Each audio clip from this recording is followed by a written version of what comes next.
Hi everybody, welcome to Storytime with Fairfield County Library. My name's Miss Nina and I am so excited to do Storytime today. Are you guys ready? Okay, awesome. This week our theme is Thanksgiving. So this week we are going to be reading two books that tell stories about and during Thanksgiving. Alright, our first book is Cranberry Thanksgiving by Wende and Harry Devlin, published by Purple House Press.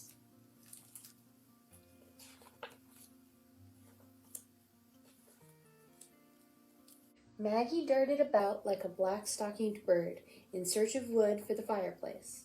She and her grandmother lived at the edge of a lonely cranberry bog in New England, and the winds were cold at the edge of the sea.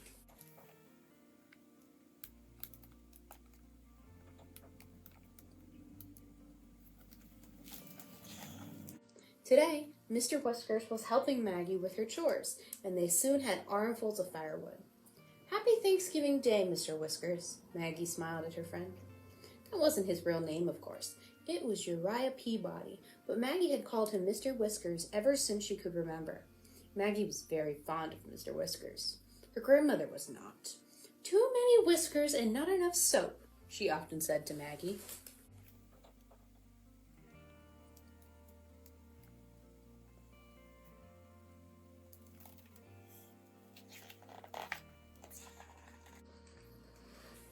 "Mr. Whiskers, indeed," sniffed Grandmother, peeking from her kitchen window. She pulled the curtains tight again. Whenever Grandmother baked her cranberry bread, she pulled her curtains tight. The reason for this was that her cranberry bread was the most famous for miles around. It was so famous that bakers all over the countryside had offered great sums of money for the recipe. Although Grandmother scoffed at the whole idea, still, she felt it was something wonderful to leave for Maggie. She carefully hid the recipe behind a brick in the fireplace. "Oh, a lot of people would like to get that recipe," she fumed for herself. "Especially Maggie's clam-digging friend, Mr. Whiskers. Strange how he always showed up when she took down the great yellow bowl and all the good things that went into it."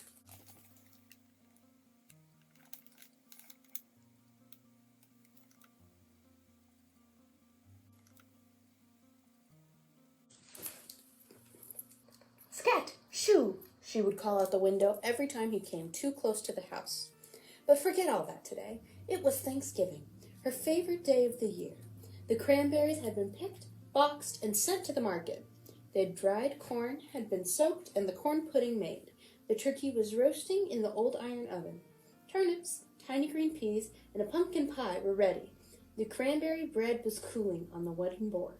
The real work was done, and the feast was almost ready. Every year, Grandmother invited a guest for dinner and allowed Maggie to do the same.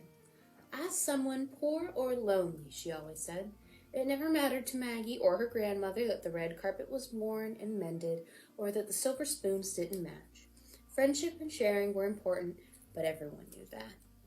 Red-cheeked, Maggie raced into the house. While she changed, Grandmother excitedly told her whom she had invited.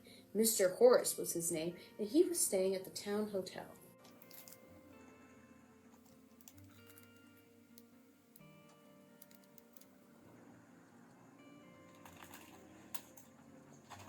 "He actually bows, and he has a gold cane and smells of lavender," said Grandmother happily.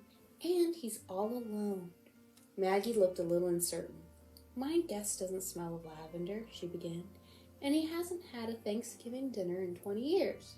I invited Mr. Whiskers." "Mr. Whiskers!" Grandmother didn't appear to believe she had heard right. "You mean here, in the house?" But now there was a sound at the door and a loud clanking of the knocker.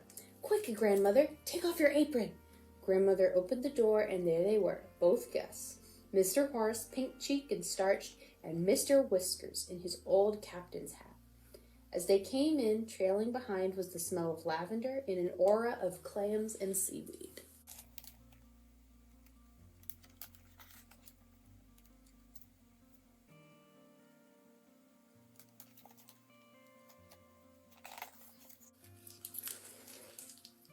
Mr. Whiskers held up his hands to Grandmother. "Clean," he said. "Oh, and where's your tie?" Grandmother asked. He lifted up his long whiskers. "Right here where it's always been," he growled. Maggie thought she saw a smile from behind the whiskers. "Humph!" said Grandmother, and taking Mr. Horace's arm, she led them into the dining room.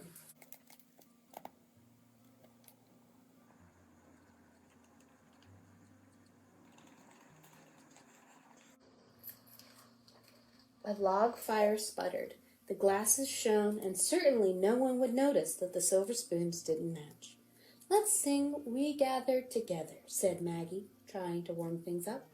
They all joined in the old hymn, and midway began to sing out with cheer and gusto. Grandmother started to trill like a bird until Mr. Whiskers fixed her with a quizzical gaze and shook his ears.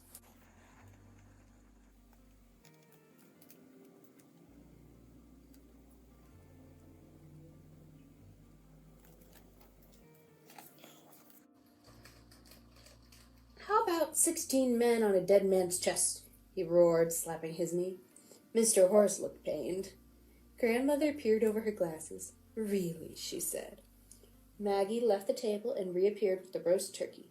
The corn pudding, peas, cranberry jelly, and turnips soon followed. And then came pale sweet butter and Grandmother's famous cranberry bread. "Feast of feasts," murmured Mr. Whiskers. "Well, we have all heard about your cranberry bread," chuckled Mr. Horace, "and the recipe hidden in the kitchen fireplace." "It's in the dining room fireplace," said Grandmother, and looking over at Mr. Whiskers, she added, "and you, sir, will never find it." Mr. Whiskers stared at the turkey and pretended to not have heard her.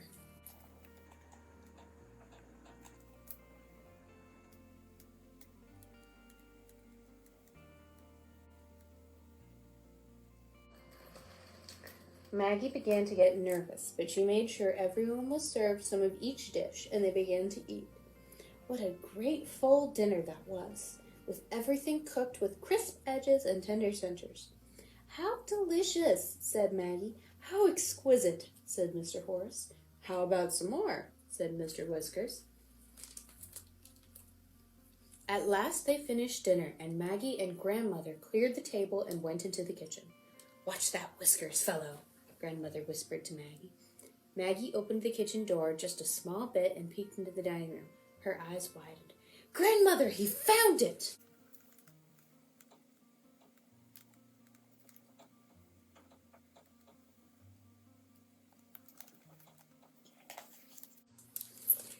Crash! Chumpity! There was a sound of wild scuffling, loud shouts, and falling chairs. Two figures pushed to the front door. For a moment they wrestled at the doorway, and then seemed to burst into the purple dusk. One chased the other into the cranberry bog.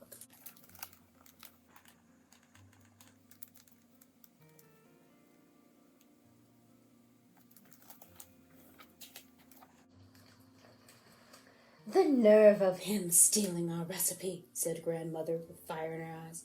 Maggie knew whom she meant. "It wasn't Mr. Whiskers," she said. "It was Mr. Horace."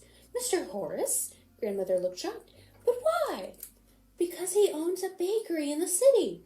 "And Mr. Whiskers knew this?" Grandmother asked. "Yes," said Maggie.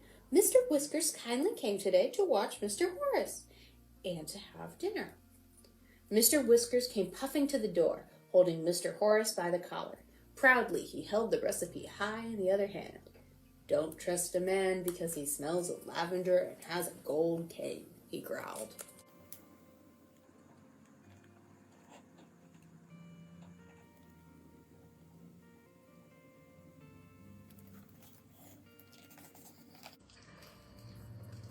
Grandmother stood up very straight and looked hard at Mr. Horace. "You, sir," she said, "are a disgrace." "He's worse than that," said Mr. Whiskers. "He's a recipe robber," said Maggie. All the starch seemed to leave Mr. Horace. "No pumpkin pie for you, sir," said Grandmother, handing him this cane. Mr. Horace began to sniffle. They left Mr. Horace on the doorstep. Grandmother closed the door firmly, and this time she took Mr. Whiskers' arm into the dining room. Maggie thought she could see Mr. Whiskers smile.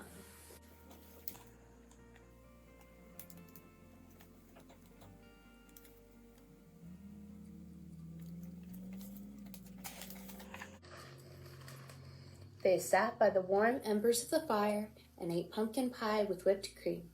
"How delicious," said Maggie. "How delightful," said Grandmother. "How about another piece?" said Mr. Whiskers.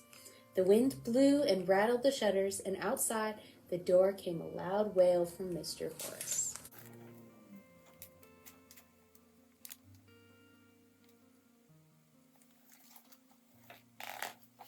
"Goodness, is he still there?" said Maggie. "Shall we let him in? It is Thanksgiving," said Grandmother. "It's especially Thanksgiving on a cranberry farm," Maggie replied encouragingly. They looked at Mr. Whiskers.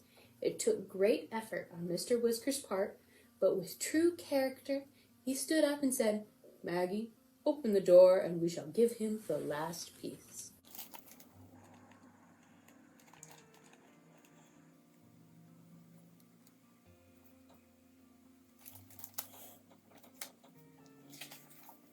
"How about 16 men on a dead man's chest?" Grandmother asked him, while Maggie went to the door, and even his whiskers couldn't hide that smile.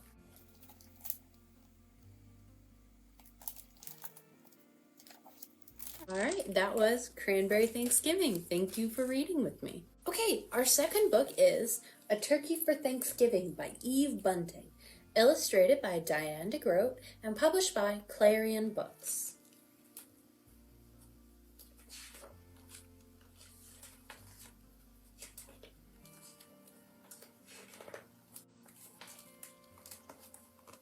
It was Thanksgiving morning. Mr. Moose helped Mrs. Moose set the Thanksgiving table. "Sheep will sit here. He likes a chair that's straight up and down," Mr. Moose said. "Rabbit here, Porcupine here, Mr. and Mrs. Goat here." He smiled at his wife. "Isn't it nice to have friends to share Thanksgiving?"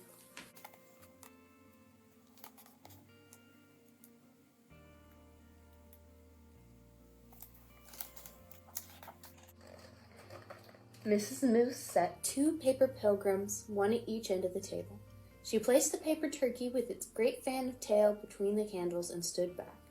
"They look good, my dear," Mr. Moose said. Mrs. Moose sighed. "Yes, but I wish we had a real turkey. Everyone always has a turkey for Thanksgiving. Everyone but us." Mr. Moose nuzzled Mrs. Moose's head. "Well, that won't do. I will go this minute and find you a turkey for Thanksgiving."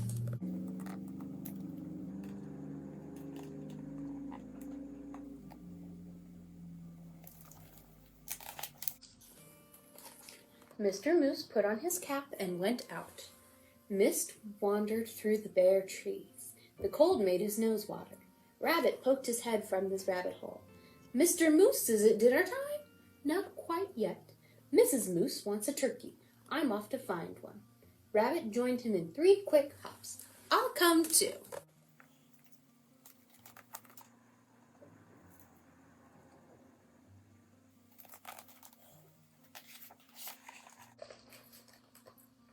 Moose's warm breath hung white in front of him. Snow crunched under his hooves and made little holes that Rabbit jumped over. "I see the goats," Rabbit said. Mr. Goat raised his head and spat out the tin can he was chewing. "Is it dinner time?" he called. "Not till I find a turkey," Mr. Moose said. "We saw one down by the river," Mrs. Goat told him, and Mr. Goat added, "A fat one."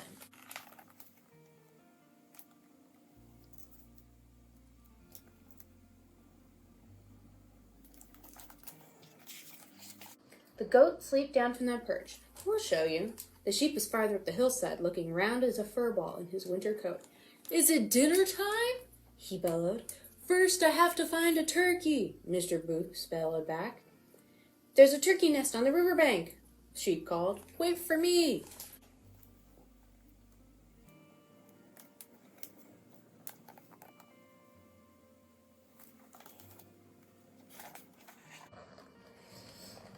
The earth smelled of ice and moss as they crunched along. Above them, a crow hung, black as a puff of wood smoke. Porcupine was hiding in the underbrush. "It's you," he said, and put his quills down. "We're off to get a turkey for Mrs. Moose," Mr. Moose explained. "Do you want to come?" "I am slow," Porcupine said. "Pick me up on your way back." "Who'd want to pick you up?" Sheep asked, and laughed his bleat of a laugh. "I'll wait," Porcupine told Mr. Moose.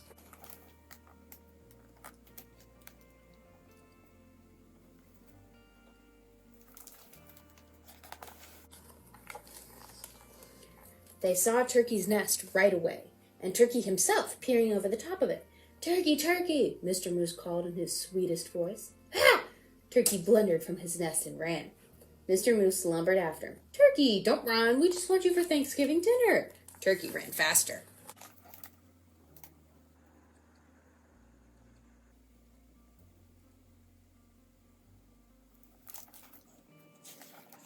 Mr. Moose saw the red and blue sheen of Turkey's neck.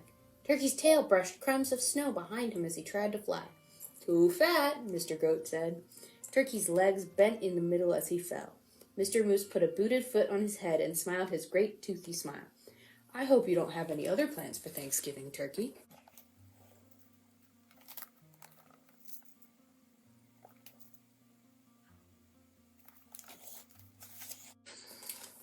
He helped Turkey up. "My wife won't mind that you're too fat," he said. "Let's go. It's getting close to dinner time." They marched Turkey in front. "I'm sorry about this, for I can see you don't want to come," Mr. Moose said, "but I must insist. A promise is a promise."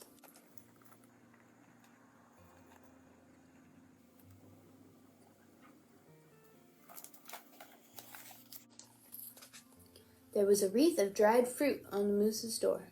Inside, the house was filled with Thanksgiving smells. Mr. Moose hid Turkey behind him. "Look who I brought, Mrs. Moose," he said. "Sheep, the goats, rabbit, and porcupine, and ta-da!" He pushed Turkey around in front of him. "For you, a turkey for Thanksgiving."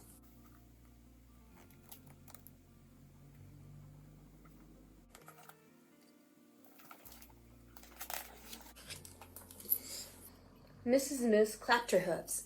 "I'm so happy to have you, Turkey." "Thank you, Mr. Moose. Now everything's perfect." "Shall we sit?" Sheep asked, heading for the straight up and down chair. "Yes," Mrs. Moose pointed. "Rabbit here, Porcupine here, Mr. and Mrs. Goat here. And look, I brought a chair from the other room in hopes of a turkey." A chair?" "Right next to me," Mrs. Moose said. "Light the candles, Mr. Moose."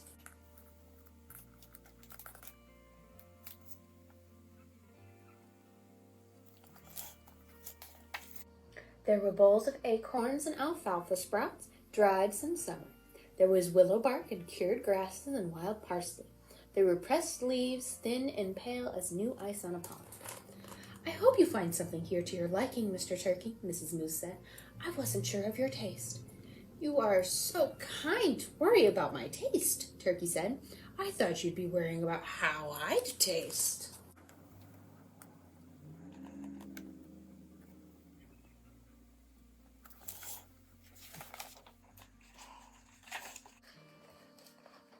"Heavens, no!" Mr. Moose smiled his big tooth smile and filled everyone's cup with cold spring water. "It's so nice to have friends round the table at Thanksgiving." Turkey's wattles wobbled. "It's even nicer to be at your table, not on it," he said. "Happy Thanksgiving, everybody."